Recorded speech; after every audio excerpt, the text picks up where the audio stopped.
J'aimerais surtout revenir sur la position d'ailleurs du président Macron. Lorsqu'il dit que effectivement abattre le Hamas, ce n'est pas signifier forcément écraser et raser la bande de Gaza. J'aimerais véritablement le renvoyer aux images de l'opération Chamal. À l'époque contre Daesh, justement, que connaît bien votre invité Bernard-Henri Lévy, en Syrie et en Irak, lorsque les bâtiments civils étaient utilisés, parfaitement utilisés, à l'époque par les djihadistes de Daesh et Al-Qaïda.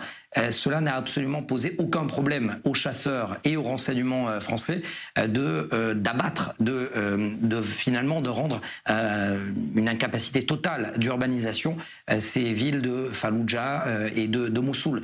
Et c'est la vraie question. Pourquoi il y a un double standard? Pourquoi cela n'a pas posé de problème à l'époque en Irak et là, cela pose problème, sachant en plus que les images que l'armée israélienne prend le temps, ce qui n'était pas le cas d'ailleurs de l'armée française ni de l'armée américaine, de montrer véritablement les images des GoPro, des casques, de ce qui se passe du côté de l'armée israélienne lorsqu'elle rentre par exemple dans une école, dans une mosquée ou autre lieu civil, dans un hôpital.